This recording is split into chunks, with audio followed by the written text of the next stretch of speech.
شب عاشور آ گئی ہے اور کل یعنی 10 محرم کو یوم عاشورہ منایا جائے گا، جو امام علی مقام سیدنا امام حسین علیہ السلام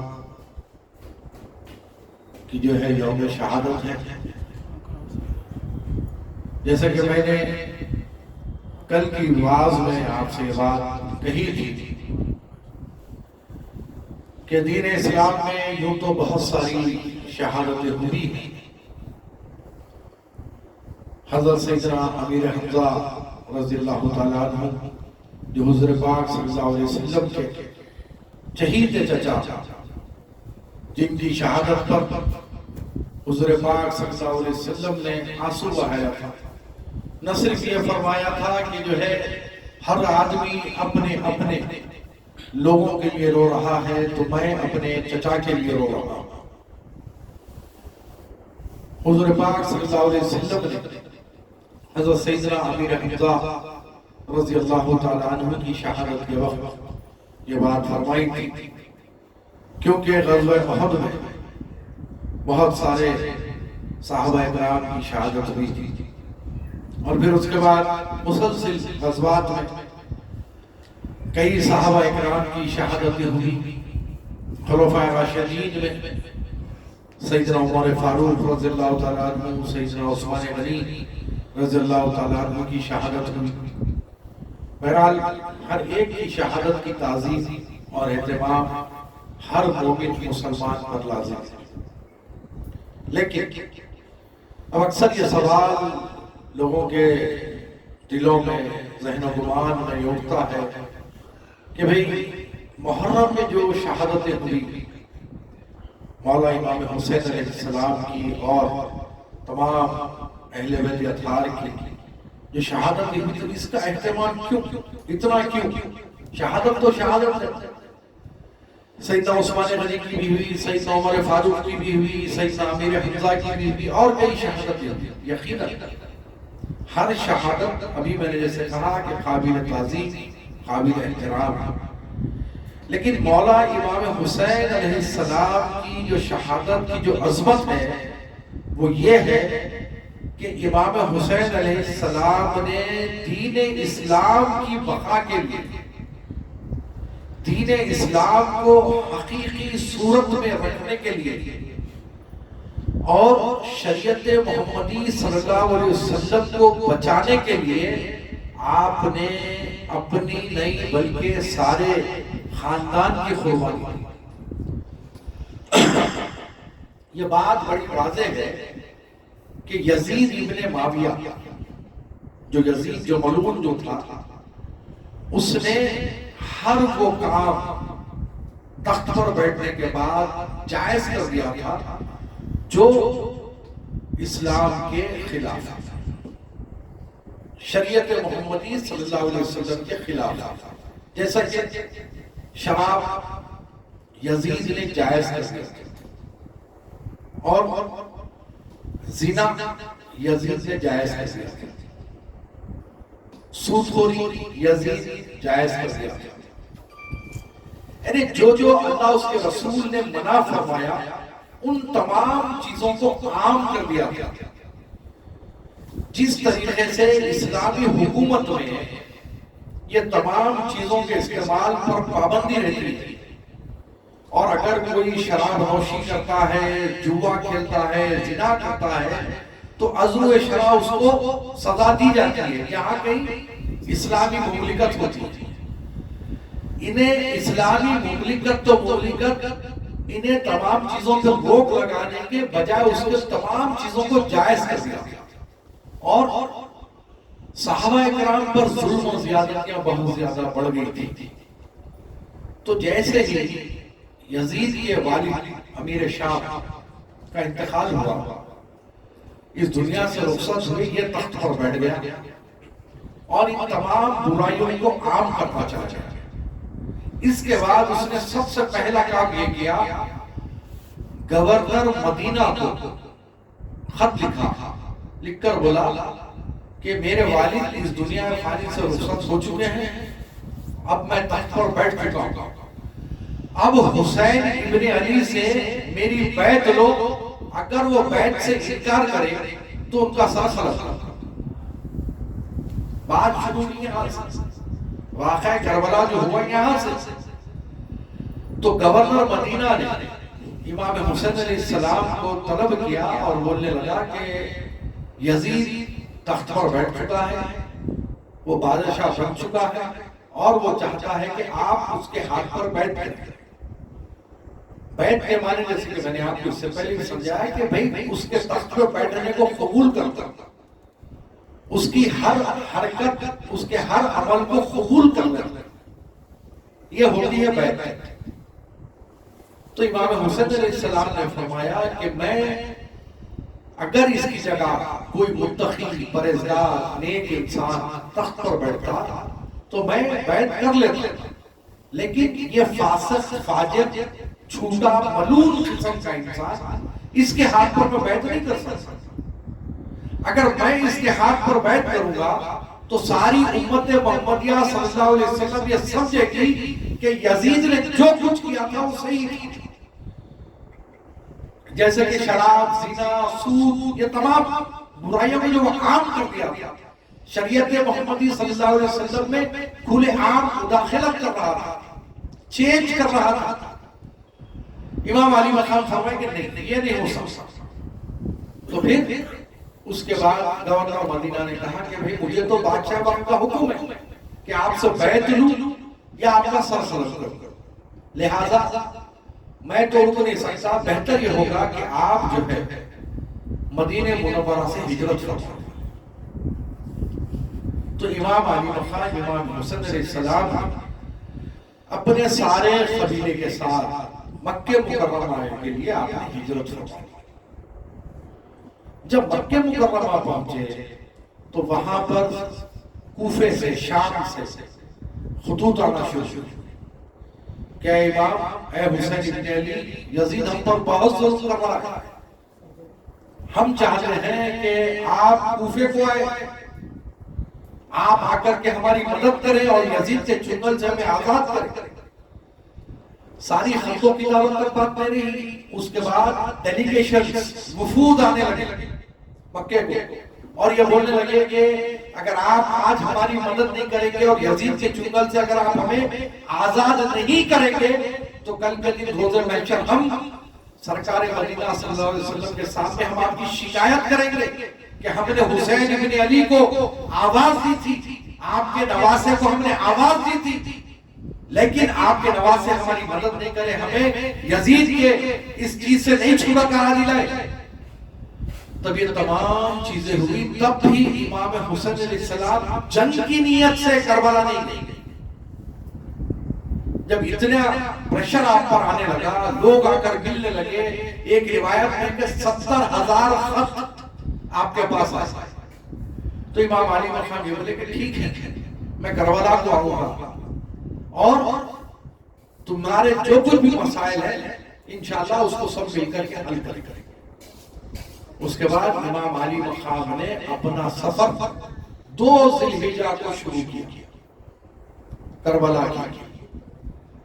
امام علی مقام تو شام جا رہے تھے، کوفہ، لیکن جب سفر طے ہوا، اللہ کی مشیت یہ تھی کہ سب کچھ اپنے ہاتھ میں رکھتے ہوئے، امام علی مقام کے ہاتھ میں کچھ نہیں تھا، سب کچھ تھا، ہر چیز تھی، لیکن اللہ کی مشیت یہی تھی، امت کو درس دینا تھا کہ جب کبھی دین اسلام پر کوئی بات آ جائے، شریعت محمدی صلی اللہ علیہ وسلم میں مداخلت کی جب بات آ جائے، دین محمدی صلی اللہ علیہ وسلم کو اگر کوئی تبدیل کرنے کی کوشش کرے تو اس کے خلاف میں کھڑے رہنا، اس سے ہاتھ نہیں ملانا، یہ مقصد امام حسین سے تھا۔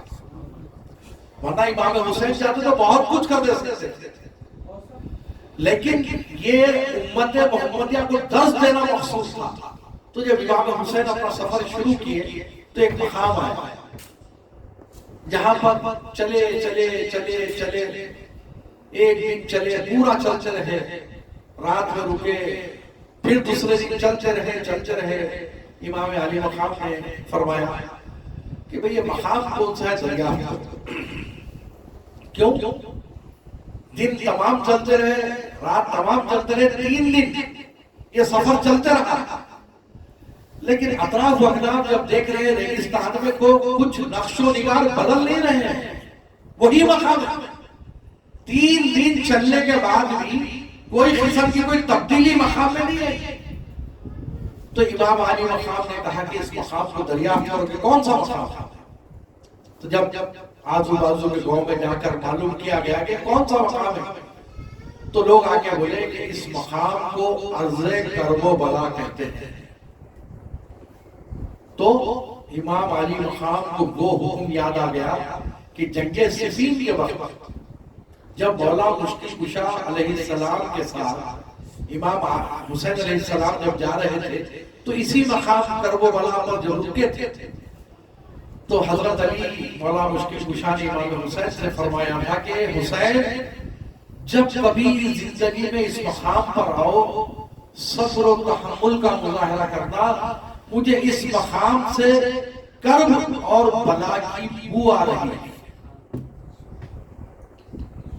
تو یہ امام علی مقام کو وہ اپنے والد بزرگوار مولا مشکل کشا کا قول یاد آ گیا، فرمایا ٹھیک ہے، جیسے سنا کہ یہ کرب و بلا ہے، آپ نے فرمایا کہ اپنے خیمے یہی ڈال دو، کیونکہ طے تھا کہ کرب و بلا پر رکنا ہے اور دین اسلام کے لیے اپنی شہادت پیش کرنا ہے۔ جب خیمے وغیرہ ڈال دیے گئے تو پھر 7 تاریخ سے اہل بیت رسول پر پانی روک دیا گیا، کھانا وغیرہ تو دور کی بات ہے، پانی روک دیا گیا،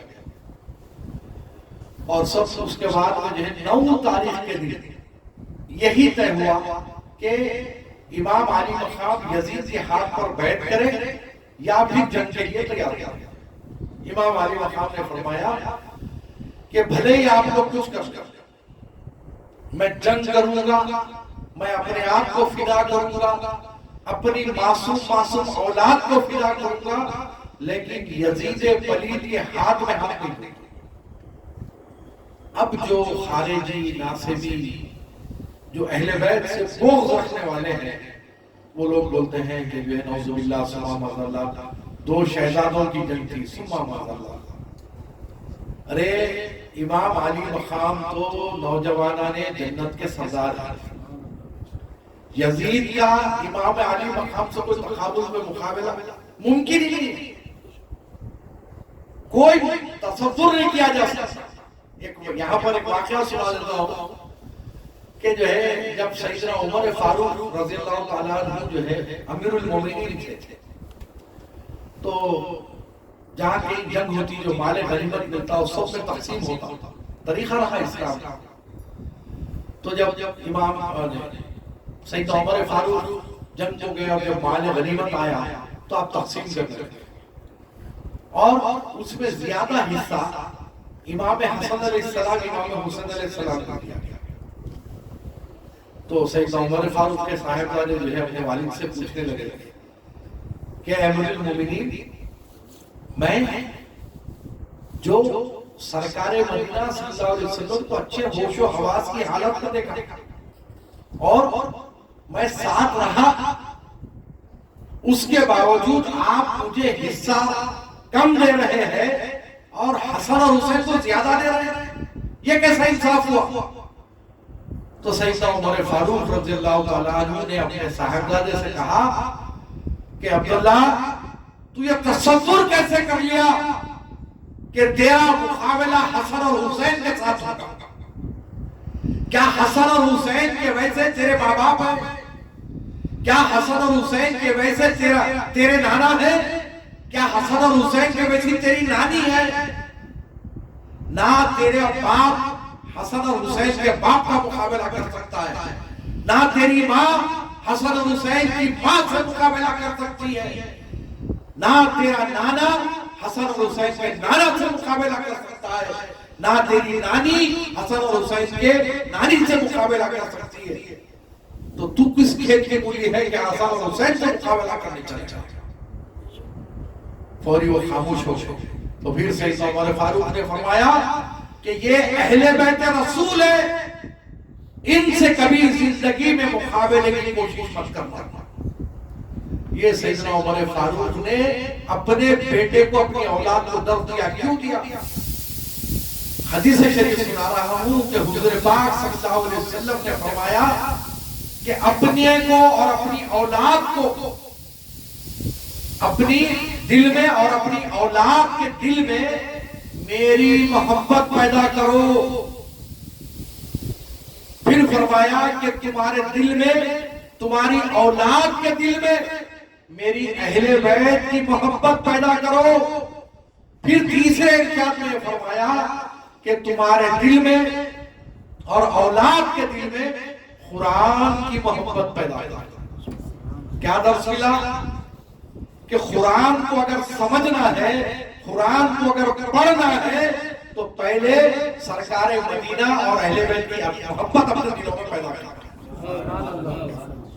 اس کے بغیر قرآن سمجھنے آنے والا نہیں ہے. حجت الوداع جب سرکار مدینہ صلی اللہ علیہ وسلم حج کر کے پلٹ رہے تھے، اکثر ہوتا ہے، یہ بھی بات کو آپ کو واضح کر دوں کہ بہت سارے لوگوں کے گھمنڈ گمان رہتا کہ بھئی آپ کتنے حج کریں، آپ کتنے حج کریں. میاں حج فرض ایک ہے. حج زندگی میں ایک بار فرض ہے. اس کے لیے فرض ہے جو صاحب استطاعت ہو، جو وہاں تک پہنچے. ہر ایک کے لیے نہیں ہے، جو صاحب استطاعت ہے اس کے لیے حج. لیکن آج کل ایک فیشن ہو گیا ہے، آپ کتنے حج کریں، آپ کتنے حج کریں. تو حضور پاک صلی اللہ علیہ وسلم نے صرف ایک حج فرمایا. اور جب حج کر کے حضور پاک صلی اللہ علیہ وسلم پلٹ کر مدینہ منورہ آ رہے تھے، ایک مقام آیا غدیر قم، میدان غدیر. وہاں رک کے حضرت بلال حبشی رضی اللہ تعالیٰ عنہ کو آواز دی، دے کر فرمایا کہ بلال، جو لوگ آگے چلے گئے انہیں پیچھے بلاؤ، اور جو پیچھے رک گئے انہیں میرے سامنے لے کر آؤ.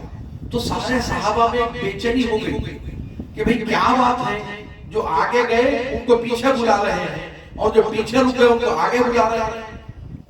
اس کا مطلب کوئی خاص اعلان ہے، کوئی خاص اعلان ہے. جب سارے صحابہ ایک جگہ جمع ہو گئے تو سرکار مدینہ صلی اللہ علیہ وسلم ایک اونچان پر چڑھ گئے. چڑھ کر فرمائے کہ اب مجھے ایسے اندازہ ہو رہا ہے کہ مجھے اب اللہ کی بارگاہ میں جانا ہے، مجھے اب اللہ کی بارگاہ سے بلاوا آنے والا ہے. اسی لیے اس کو حجت الوداع کہتے ہیں، یعنی آخری حجت، خطبہ جو سرکار نے عطا فرمایا. اونچان پہ چڑھے، فرمائے کہ مجھے اب ایسے لگ رہا ہے کہ مجھے اللہ کی بارگاہ سے بلاوا آنے والا ہے، اور میں تمہارے بیچ میں دو چیزیں چھوڑ کر جا رہا ہوں، دو بھاری چیزیں چھوڑ کر جا رہا ہوں. اگر تم اس کو تھامے رہو گے تو پھر تمہاری زندگی آسان ہو جائے گی، راہ نجات تمہیں آسان ہو جائے گی، اور حوض کوثر پر تمہاری میری ملاقات. اب حوض کوثر پر کون جائے گا بھائی؟ حوض کوثر پر وہی شخص جائے گا جو زندگی اس کی ایمان پر خاتمہ ہوگی. یعنی آپ مسلمان پیدا ہوئے، مسلمان مریں گے، تبھی آپ کی ملاقات حضور سے حوض کوثر پر ہو. تو حضور فرما رہے ہیں کہ تمہارے بیچ میں تو بھاری چیزیں چھوڑ کر جا رہا ہوں، اگر تم اس کو تھامے رہو گے تو تمہاری میری ملاقات کوثر پر ہوگی. اور پھر ارشاد فرمایا، ایک قرآن، اس کو تھامے رہو، دوسری میری اہل بیت. اگر تم یہ دونوں کو تھامے رہو گے تو پھر تمہاری راہ نجات آسان ہو جائے گی، اور پھر تمہاری میری ملاقات کوثر پر ہوگی. غور کرو کہ اہل بیت کو، قرآن کو سرکار نے کبھی الگ نہیں کیا. اسی لیے نہیں کیا کہ قرآن کی حفاظت کی ذمہ داری اللہ تعالیٰ نے لی، اور صبح قیامت تک آل رسول اس دنیا میں رہیں گے، اس کی ذمہ داری سرکار نے دی ہے۔ نعرہ تکبیر، نعرہ رسالت، نعرہ حیدری، کیونکہ قرآن ختم ہونے والا نہیں، آل رسول ختم ہونے والی نہیں۔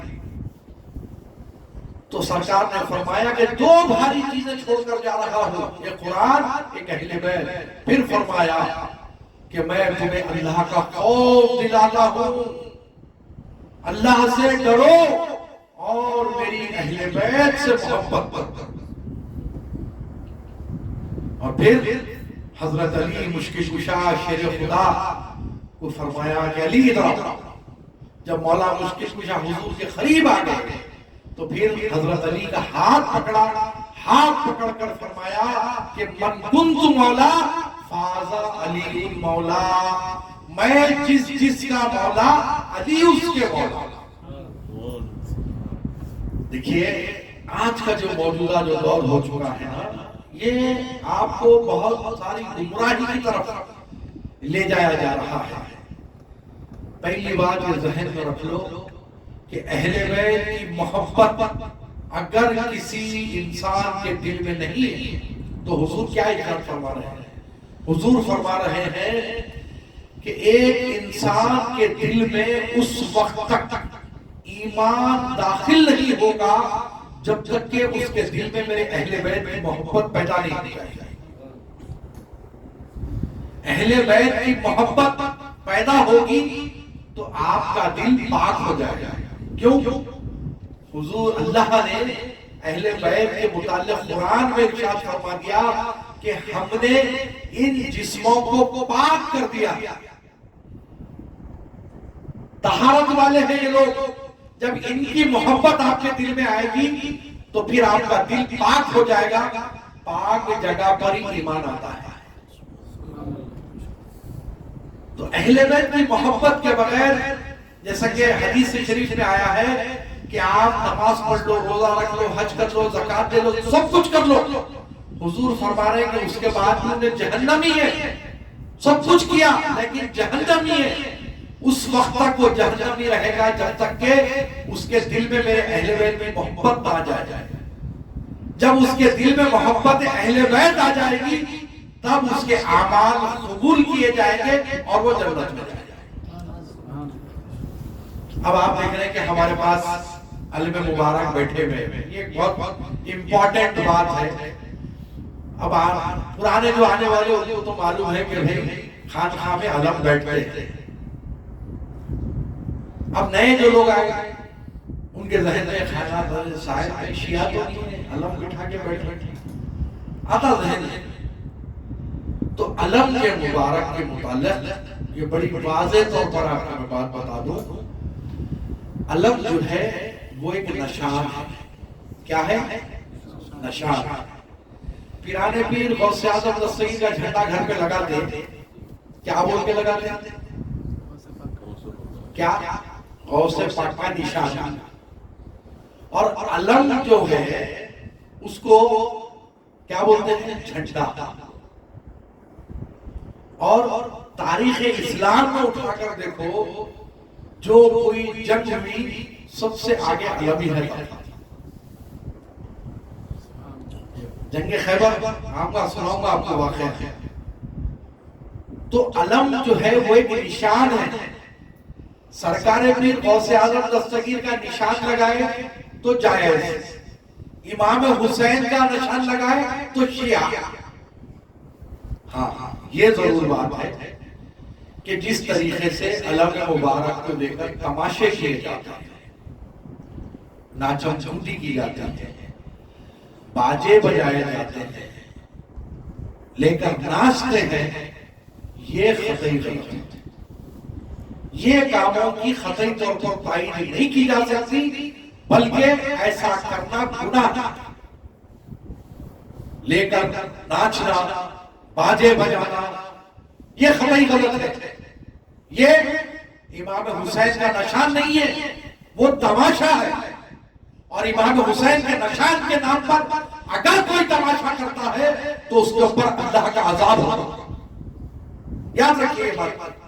لیکن اپنے گھروں میں علم یہ سوچ کر بٹھانا کہ یہ امام عالی مقام کا نشان ہے، تو یاد رکھو اگر اس نیت سے کہ امام عالی مقام کے نشان کی حیثیت سے اگر آپ اپنے گھر میں علم بٹھاتے ہیں تو یہ میرا دعویٰ ہے کہ آپ کے گھر سے تنگدستی ختم ہو جائے گی، آپ کے گھر سے افلاس، نحوست، غریبی ختم ہو کر آپ تفنگری کی طرف آئیں گے اگر امام حسین کا نشان آپ اپنے گھر میں بٹھائیں گے۔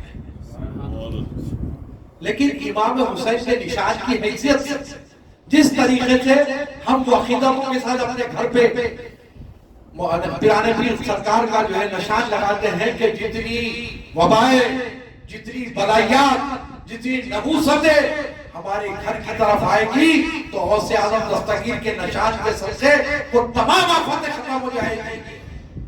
لگاتے ہیں نا؟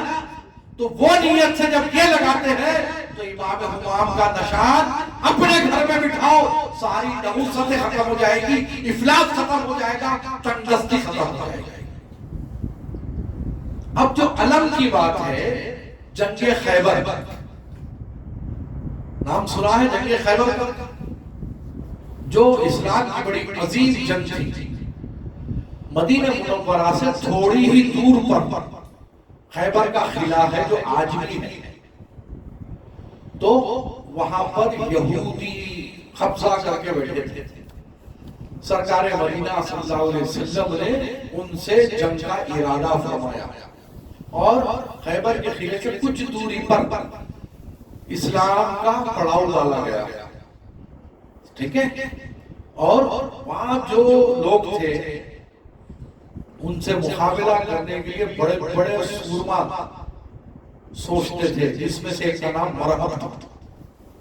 سوچتے تھے کہ مرہب سے مقابلہ ممکن ہی نہیں، تو بڑے بڑے صحابہ اکرام پہلے دن گئے، ناکام ہوئے، پلٹ کے آ گیا، دوسرے دن گئے، ناکام ہوئے، پلٹ کے آ گیا، تیسرے دن گئے، ناکام ہوئے، پلٹ کے آ گیا۔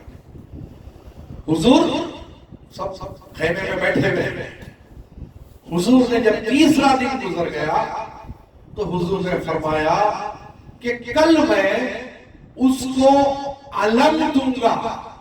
کیا دوں گا؟ علم دوں گا۔ آج جو لوگ بولتے ہیں نا کہ علم بٹھائے تو ایسا ہوتا، علم بٹھائے تو ویسا ہوتا، حدیث کے الفاظ عرض کر رہا ہوں۔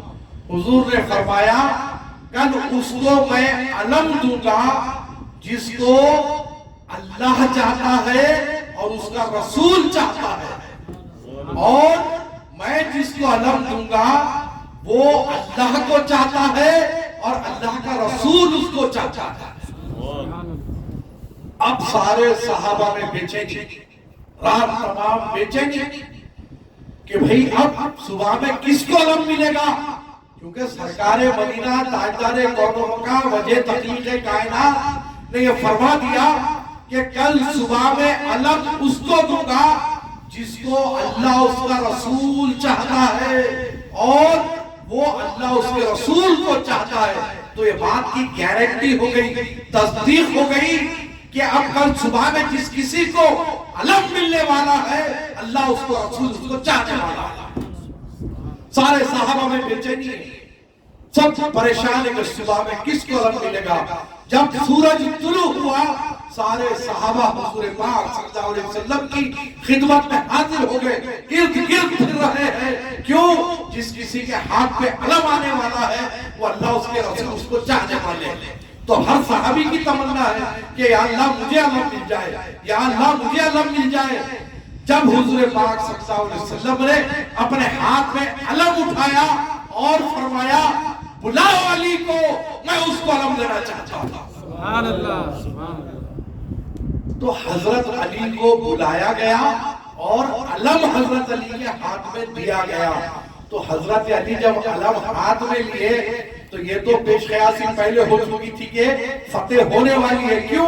کیونکہ اللہ اس کا رسول اس کو چاہتا ہے، اور جس کو اللہ اس کا رسول چاہتا ہے اس سے فتح ہونی ہے، فتح ہونے کا سوال ہی نہیں ہے۔ حضرت علی جب علم لیے اور آگے بڑھے تو تاریخ لکھتی ہے کہ خیبر کے قلعے کے دروازے کو حضرت علی ایک ہاتھ سے کھینچ کے اکھاڑ کے پھینک دیے۔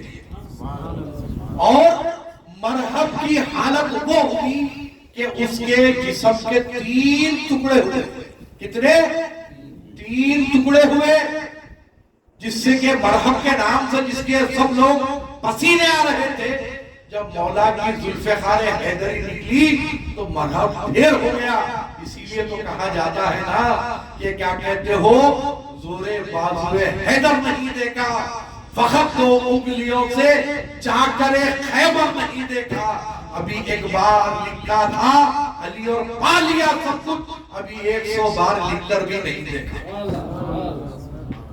مولا مشکل کشا کی وہ شان ہے، اسی لیے بولتے ہیں کہ فاتح خیبر حضرت علی. یہ جو لوگ کانا پھوسی کرتے ہیں صحابہ کے مقابل میں اہل بیت کو جدا کے ٹھہراتے ہیں، اس کی وجہ یہی ہے، حسد ہے، حسد. اور حضور نے فرمایا، میں نے بول رہا ہوں کہ جس کے دل میں رائی برابر بھی اہل بیت کے متعلق بغض رہے گا. 3 چیزیں ہیں، دیکھو بھائی، میں حدیث کے لفظ سنا رہا ہوں، میں اپنی طرف سے نہیں بول رہا ہوں، جس کو امام احمد رضا خان فاضل بریلوی رحمت اللہ علیہ نے اپنے فتاوہ رضویہ میں بھی کوٹ کیا ہے. اس حدیث کو حضور کیا فرما رہے ہیں کہ اگر کسی کے دل میں برائی برابر بھی اہل بیت کا بغض ہے تو وہ ولد الحرام ہے. کیا ہے؟ یا تو وہ منافق ہے یا تو وہ ولد الحیض ہے. اب جو دل میں اہل بیت کا بغض رکھا، اپن پریشان ہونے کی ضرورت نہیں ہے. 3 کیٹیگری سے ایک کیٹیگری اس کی کنفرم ہے. کیوں کنفرم ہے؟ حضور فرما رہے ہیں. اور امام احمد رضا خان فاضل بریلوی رحمت اللہ علیہ کے جو نعرے لگاتے ہیں، جو ان کا اپنے آپ کو ماننے والا کہتے ہیں، وہ تمام فتاوہ رضویہ کو کھول کر دیکھے کہ اہل بیت سے بغض رکھنے والے کو امام احمد رضا خان صاحب فاضل بریلوی رحمت اللہ علیہ نے کیا کہا. یا تو وہ ولد الحیض ہے، ولد الحرام ہے، یا تو وہ منافق ہے. اب کوئی اہل بیت سے بغض کر رہا، سمجھ جانا اپن بھائی، یہ 3 کیٹیگری میں سے ایک کیٹیگری ہے، پر نہیں کو پریشان ہو، کنفرم ہے انہیں. تو یہ اہل بیت سے بغض رکھنے والے جو ہوتے ہیں نا، یہ کہیں نہ کہیں یزید کی نسل سے ہے یا ان کے آپسی رشتہ داریاں ہیں. ورنہ آپ سوچو، جو دین اسلام کے لیے اپنی ساری زندگی سارے خاندان کو قربان کر دیے، کیا ان کے ساتھ کوئی بغض کر سکتا؟ ابھی میں نے آپ کو سیدنا عمر فاروق کا واقعہ سنایا. سیدنا ابوبکر صدیق رضی اللہ تعالیٰ عنہ کیا فرما رہے ہیں؟ اگر تم سرکار مدینہ صلی اللہ علیہ وسلم کی قربت چاہتے ہو، ان کی عنایت چاہتے ہو، تو آل کی خدمت کرو. جتنے جلیل القدر صحابہ ہیں، بڑے بڑے اصحاب ہیں، وہ تمام نے اپنے آپ کو اہل بیت سے پیچھے رکھا، کبھی مقابلے بازی نہیں کی، نہ کبھی سامنے آئے. لیکن آج کے جو خارجی ناصبی لوگ ہیں، وہ معصوم امت کو بھٹکا رہے ہیں. دیکھیے، ایک مسلمان اپنی زندگی میں جو زندگی بسر کرتا ہے، کیا نماز پڑھتا ہے کس لیے؟ اللہ کو راضی کرنے کے لیے. روزہ رکھتا کس لیے؟ اللہ کو راضی کرنے کے لیے. حج کرتا کیوں کرتا؟ اللہ کو راضی کرنے کے لیے. زکات کیوں دیتا؟ اللہ کو راضی کرنے کے لیے. اب آج محرم گزر گئی، آج کتنے لوگ روزہ تھے؟ کیوں تھے؟ اللہ کو راضی کرنے کے لیے. کل روزہ رہیں گے کہے کے لیے؟ اللہ کو راضی کرنے کے لیے. یہ سب اعمال آپ کر رہے ہیں اللہ کو راضی کرنے کے لیے. لیکن ایک عمل ایسا ہے جو آپ نہیں کریں گے، نہ اللہ راضی ہوگا نہ رسول راضی. وہ کیا ہے؟ وہ اہل بیت کی محبت ہے. آپ نماز پڑھ لو، روزہ رکھ لو، حج کر لو، زکات کر لو، سب کچھ کر لو، اگر آپ کے دل میں اہل بیت کی محبت نہیں ہے تو پھر میرے سرکار کے ارشاد کی روشنی میں یہ بات عرض کر رہا ہوں، حدیث شریف ہے، میرے سرکار فرما رہے ہیں کہ ایک شخص ہوگا جو بیت الحرام میں ہوگا، یعنی کعبہ شریف میں ہوگا، زندگی بھر طواف کرتا رہے گا، حالت روزہ حالت سجدہ میں مقام ابراہیم کے پاس مر جائے گا، اس کے باوجود اس کو جنت نصیب نہیں ہوگی۔ سارے صحابہ پریشان ہو کے عرض کرتے ہیں یا رسول اللہ وہ کون شخص ہوگا جو اتنا سب کچھ ہونے کے بعد بھی اس کو جنت نہیں مل رہی ہے؟ تو سرکار فرمائیں کہ اس نے سب کچھ کیا، اس نے جہاد کیا، اس نے روزہ رکھا، طواف کیا، نمازوں پہ نمازیں پڑھی، سجدوں پر سجدے کیا، لیکن میرے اہل بیت کی محبت اس کے دل میں نہیں تھی، اسی لیے اس کو جنت نہیں ملے گی۔ کیوں؟ جب تک کہ دل میں اہل بیت کی محبت داخل نہیں ہو جاتی، ایمان داخل نہیں ہوتا، اور بے ایمان اگر سجدے بھی کر رہا، روزے بھی رکھ رہا، سب بیکار ہے۔ تو اہل بیت کی محبت کے ساتھ یہ سب کام کرنا جائز ہے۔ اب آپ کو میں آخری بات بولتے ہوئے گفتگو کو ختم کروں گا کہ ہمارے اپنے بزرگوں نے بھی علم کی زیارت کی ہے۔ بڑے بڑے بزرگ حیدرآباد کے جن کے آج بڑے بڑے آستانے ہیں، بی بی کے علاوے کو جاتے، فاتحہ گزرانتے، صلاۃ السلام عرض کرتے، اور کچھ دیر وہاں بیٹھ کر کے گھر کو آ جاتے۔ اور ایک علم ہے جو نال صاحب کے نام سے پتھر گڑھی پر ہے، وہاں پر بھی جاتے۔ ہمارے جد اعلیٰ نال صاحب کی جب سواری کھلتی تو نال صاحب کے پیچھے پیچھے پیچھے پیچھے شالی بنٹے تک آتے۔ جب نال صاحب بیلے میں ٹرن ہو جاتے تو آپ حاضی پورے کو تشریف لا لیتے تھے۔ ہم کو کسی فتوے کی، کسی مفتی کی، کسی مولوی کی ضرورت نہیں ہے۔ ہمارے لیے ہمارے پیروں کا عمل، ہمارے سرکاروں کا عمل بہت کافی ہے۔ تو بھی کے علاوے کی بھی زیارت کرنا ہمارے بزرگوں کا عمل رہا، نال صاحب کے پاس بھی جا کے زیارت کرنا ہمارے بزرگوں کا عمل رہا۔ یہ دونوں مقامات پر بی بی کے علاوے میں مالکی دو جہاں سلام اللہ علیہا کے تبرکات ہے، آپ جا کر کے ضرور زیارت کریں۔ اور نال صاحب میں امام حسین علیہ السلام کے گھوڑے کی نال ہے، وہاں بھی تبرکات ہے۔ اب آج رات میں 9 رات تاریخ ہے، رات میں 11:30 پونے 12 بجے نال صاحب کی سواری نکلتی ہے، ضرور جائیں، پتھر گھٹی پر کھڑے رہیں، صلاۃ السلام امام علی مقام کی بارگاہ میں پیش کریں اور اپنے اپنے گھروں کو پلٹ کر آئیں۔ میں یہ کہہ رہا ہوں آپ سے کہ وہ چیزیں جو ناچ گانا چھچورے حرکتاں خطی نہیں، خاموشی کے ساتھ باوضو جائیں، امام علی مقام کی بارگاہ میں سلام عرض کریں، اور علم جو ہے وہ اپنے اپنے گھروں میں بٹھائیں۔ اور انشاءاللہ کل دن میں ٹھیک 2:30 بجے دعائے عاشورہ اسی مقام پر پڑھائی جائے گی۔ اس دعا کے متعلق بہت اہم باتیں آپ سے جو عرض کرنا ہے وہ یہ کہ جو کوئی شخص دعائے عاشورہ میں کل جو دعا پڑھائی جانے والی وہ دعا پڑھتا ہے تو اللہ تعالیٰ اس کی عمر میں 1 سال کا اضافہ فرماتا ہے۔ تو جو ہے کل ہم انشاءاللہ 2:30 بجے اسی مقام پر دعا پڑھیں گے، امام حسین کا ذکر کریں گے، کیونکہ حضرت عبداللہ ابن عباس جو سرکار کے چچیرے ہوئے فرماتے ہیں کہ جب امام علی مقام کی شہادت ہوئی تو میں نے دیکھا کہ حضور پاک صلی اللہ علیہ وسلم کو میں نے خواب میں دیکھا کہ حضور کے زلف مبارک بکھرے ہوئے ہیں، چہرے پر درد ہے۔ میں نے عرض کیا کہ یا رسول اللہ کہاں سے تشریف لا رہے ہیں؟ تو مجھے حضور نے فرمایا کہ میں کربلا سے آ رہا ہوں، مقتل حسین سے آ رہا ہوں، اور یہ شیشی میں حسین اور تمام شہداء کا خون ہے جو میں بارگاہ خداوندی میں پیش کرنے جا رہا ہوں۔ تو حضرت عبداللہ ابن عباس مدینہ شریف میں تھے امام حسین کی شہادت کے وقت، تو ادھر امام حسین کی شہادت ہوئی اور حضرت عبداللہ ابن عباس نے مدینہ منورہ میں خواب دیکھا، اور پھر عبداللہ ابن عباس ہی فرماتے ہیں کہ کئی دنوں تک امام حسین کی شہادت کے بعد جب سورج نکلتا دیواروں پر اس کی کرنیں پڑتی تو ایسے دکھتا تھا کہ دیواروں سے خون نکل رہا ہے، اور اجنہ آنسو بہا رہے تھے، درخت آنسو بہا رہے تھے، پہاڑ آنسو بہا رہے تھے، اس لیے کیونکہ سرکار مدینہ صلی اللہ علیہ وسلم کے سامنے جب امام حسین چھوٹے تھے، اس وقت یہ بات جبریل امین نے عرض کی کہ یا رسول اللہ حسین کو آپ کی امت شہید کرے گی، تو سرکار مدینہ صلی اللہ علیہ وسلم کے آنکھ سے آنسو روا ہو گئے تھے۔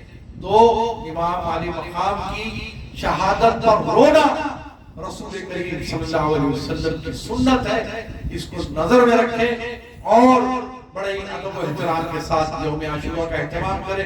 میں لاسٹ اپنی 21 کی مجلس میں بھی یہ بات کہا تھا کہ محرم میں کوئی خوشی کا کام، کوئی نیا کام، چمکدار کپڑے، اس قسم کے حرکات سے پرہیز کریں گے تو رسول کریم صلی اللہ علیہ وسلم کی عنایت ہوگی، امام حسین کا صدقہ ہوگا۔